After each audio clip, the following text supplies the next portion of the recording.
Roma 8 ayat 13. Sebab jika kamu hidup menurut daging, kamu akan mati.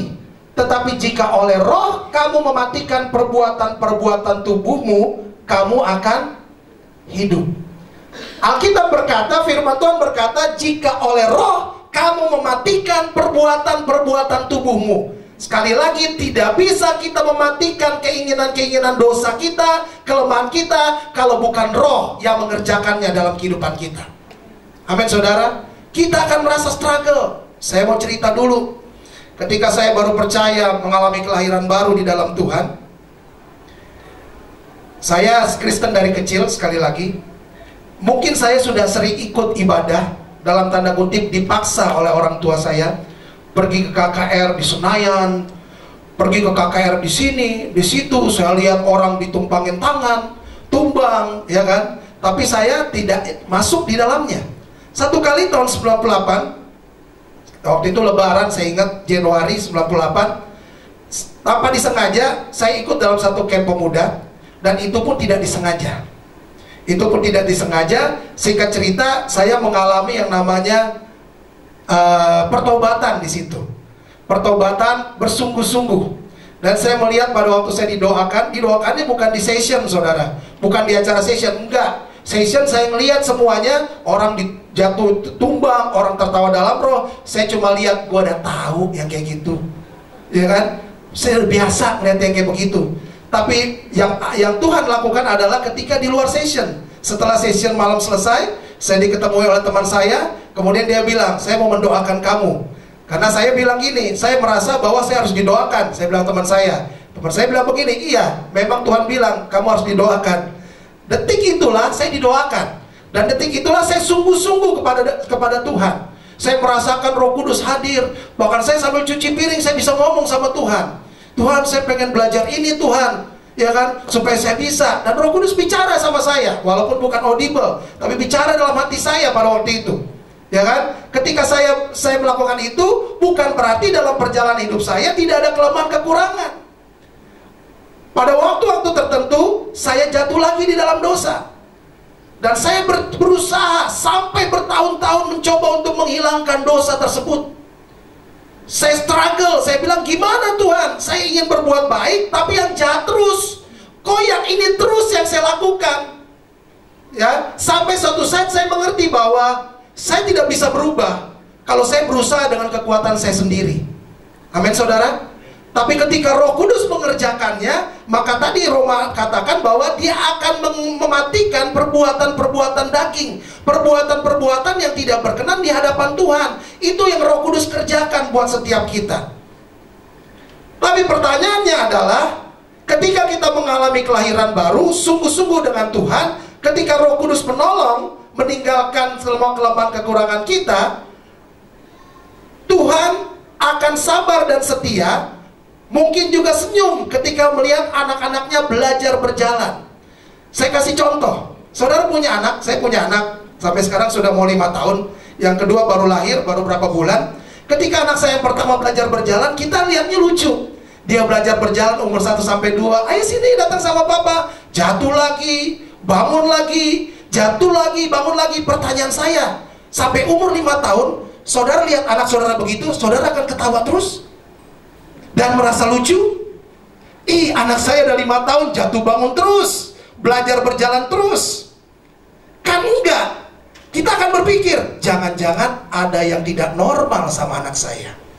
Sama seperti Bapa di sorga. Ketika kita pertama ikut Yesus, sungguh-sungguh 1-2 tahun kita belajar berjalan, Bapa melihat kita ketawa. Wah, anak saya jatuh bangun dalam dosa. Setelah 5 tahun bertumbuh dalam Kristen, jatuh bangun dalam dosa yang sama, apakah Bapak masih tertawa? Bapak bingung, ini anak saya normal apa enggak? Sama dengan kehidupan kita. Ketika kita mengikut Yesus, kita percaya bahwa ada pertumbuhan, dan itu dikerjakan oleh pribadi yang namanya Roh Kudus. Sudah berapa lama orang Kristen mengikuti Yesus? Sudah berapa lama orang Kristen melayani? Sudah berapa lama mereka mengalami kelahiran baru? Tapi pertanyaannya, ada banyak orang Kristen yang masih jatuh bangun di dalam dosa yang sama dan tidak pernah mau berubah. Bukan karena Roh Kudus tidak mau menolong, tapi karena orang itu tidak mau diperbaiki oleh Tuhan. Sekali lagi, Roh Kudus mengerjakan dalam kehidupan kita perbaikan, memperbaiki semua kelemahan kita, tapi kita pun harus rela untuk diperbaiki oleh Roh Kudus. Amin saudara. Karena ketika kita diperbaiki oleh Roh Kudus, kita akan mengalami yang namanya pertumbuhan secara rohani. Belum terlambat minta sama Roh Kudus untuk menolong kita meninggalkan kebiasaan buruk, kelemahan, kekurangan yang kita miliki, dan miliki hati yang mau membiarkan Roh Kudus menolong kita mematikan kelemahan-kelemahan kita, dosa-dosa kita, dan biar Roh Kudus menjaga hidup kita untuk tidak terus melakukan kebiasaan buruk, kelemahan, atau kekurangan-kekurangan kita. Itu yang pertama. Yang pertama adalah peranan Roh Kudus dalam pertumbuhan kita. Roh Kudus menolong kita untuk kita bisa keluar dari semua kelemahan-kelemahan kita. Yang kedua, Yohanes 14 ayat 26. Demikian firman Tuhan. Tetapi penghibur, yaitu Roh Kudus, yang akan diutus oleh Bapa dalam namaku, dialah yang akan mengajarkan segala sesuatu kepadamu dan akan mengingatkan kamu akan semua yang telah kukatakan kepadamu. Yang kedua, peranan atau fungsi Roh Kudus dalam pertumbuhan kita adalah Roh Kudus menghibur. Roh Kudus menghibur kita bukan hanya dalam keadaan susah, tapi yang saya maksud di sini adalah Roh Kudus akan mengajarkan kepadamu dan akan mengingatkan kamu semua yang telah dikatakan Yesus kepada kita. Setelah kita disucikan, setelah kita dibersihkan oleh Roh Kudus, proses pertumbuhan yang berikutnya adalah kita diajar. Di mana cara berpikir kita yang lama, yang salah selama ini, Tuhan mau ubah oleh pengajaran dari Roh Kudus yang ada dalam diri setiap kita. Kita buka dulu di dalam 1 Yohanes 2 ayat 27.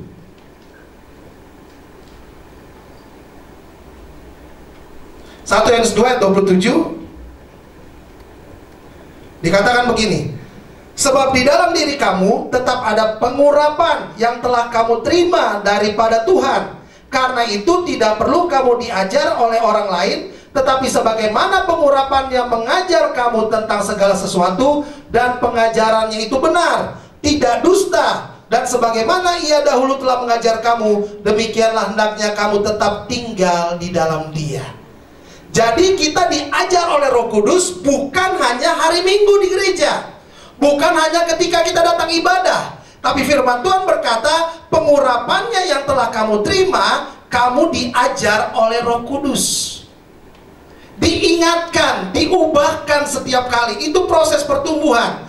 Dan apa yang Roh Kudus ajarkan sudah pasti sesuai dengan yang tertulis semuanya di dalam firman Tuhan, yaitu pribadi Yesus sendiri. Karena itu apa yang Roh Kudus ajarkan pasti sesuai, tidak bertentangan. Jika bertentangan dengan firman Tuhan, maka dipastikan itu bukan Roh Kudus. Saya kasih contoh. Sekarang ini mulai berkembang pengajaran yang lebih condong kepada perjanjian lama, pengajaran Yahudi. Bahkan sudah tidak lagi merayakan kelahiran Yesus. Apapun perdebatannya, oh kelahiran Yesus bukan tanggal 25, itu masih jadi perdebatan. Tapi saya percaya bahwa Yesus Kristus pernah datang ke dalam dunia, amin. Ya, jadi kita harus merayakan, bersyukur, menaikkan syukur bahwa pribadi Tuhan mau datang ke dalam dunia. Bahkan ada pengajaran-pengajaran yang mengajarkan bahwa salah satu masuk surga itu, syarat masuk surga itu harus disunat. Saya pernah datang ke ibadah, dibilang orang yang tidak disunat tidak akan masuk ke dalam kerajaan surga. Waduh, saya bilang tambah pendek kalau kata Pak Yuda. Seakan-akan keselamatan bukan lagi diperoleh karena anugerah melalui kematian Tuhan Yesus di kayu salib, melainkan karena kita harus melakukan sesuatu supaya kita bisa selamat. Itu yang diajarkan. Seolah-olah kalau tidak melakukan ini, maka kita tidak selamat. Kebenarannya adalah ketika kita percaya Yesus dan memperoleh Roh Kudus, maka Roh Kudus akan melakukan semua dalam hidup kita sesuai yang diajarkan oleh Tuhan Yesus. Amin saudara. Setelah kita diselamatkan oleh kematian dan kebangkitan Tuhan Yesus, maka kita melakukan apa yang Yesus ajarkan. Kita orang Kristen, kita percaya bahwa kita punya Tuhan yang namanya Yesus, Nah, kita melakukan apa yang Yesus ajarkan. Apa inti dari yang Tuhan Yesus ajarkan selama di bumi? Saudara bisa baca Matius 5 sampai Matius 7. Itu khotbah Yesus di bukit. Kalau saudara baca ntar, judul besarnya itu khotbah Yesus di bukit. Itu semua inti pengajaran Yesus. Matius 5 sampai Matius 7. Ya, judul kecilnya itu berbicara tentang hal berdoa, hal mengampuni, hal menghakimi. Itu semua ada di dalam firman Tuhan di dalam Matius 5 sampai 7. Pengajaran Tuhan Yesus inilah yang adalah inti yang harus dilakukan oleh kita orang percaya. Amin, saudara. Itu pun seringkali belum bisa dilakukan oleh kita. Karena itu Roh Kudus akan mengajarkan segala sesuatu kepada kita dan akan mengingatkan kita akan semua yang telah Tuhan Yesus ajarkan. Nah, bagaimana kalau kita mau melakukan yang Yesus ajarkan, kalau akhirnya ada pengajaran yang mengakui Yesus Kristus bukanlah Tuhan, seperti saksi Yehova? Bagi saya, semua pengajaran itu berbagai macam dalam Kristen. Karena Roh Kudus, karena Tuhan bekerja melalui berbagai macam cara. Kita tidak bisa bilang yang satu sesat, tapi buat saya, kesesatan adalah ketika kita tidak mengakui Yesus Kristus adalah Tuhan. Cuma itu aja. Tentang caranya bagaimana, itu Tuhan tergantung kebijakan masing-masing, apa yang Tuhan taruh. Tapi ketika kita sebuah ajaran tidak lagi mengakui Yesus Kristus adalah Tuhan, buat saya itu sesat. Dan ini yang sedang sering diajarkan. Sampai saya kenal teman SD saya. Wah, ketika saya tulis di Facebook tentang Yesus, dia ketawa. Malah dia bilang, oh itu gua dulu, katanya. Maksudnya lu dulu percaya Yesus, sekarang enggak. Gitu kan. Itu gua dulu, gitu kan. Sekarang dulu percaya Yesus, sekarang enggak. Ya, ini pun yang seringkali dilakukan oleh setiap kita. Karena itu Roh Kudus akan mengajarkan segala sesuatu kepadamu dan akan mengingatkan kamu akan yang semua Tuhan Yesus sudah lakukan. Dalam mengikuti apa yang Yesus ajarkan, kenyataannya kita seringkali gagal. Amin. Susah sekali kita mengampuni.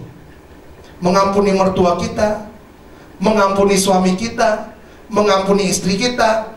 Seringkali kita gagal. Itu tema sendiri. Tapi Roh Kudus akan selalu mengingatkan ketika kita salah, maka kita akan berduka cita. Matius 5 ayat 4. Matius 5 ayat 4. Ketika Roh Kudus mengingatkan kepada kita, kita buat salah, maka Matius 5 ayat 4 bilang begini. Tolong di Matius 5 ayat 4.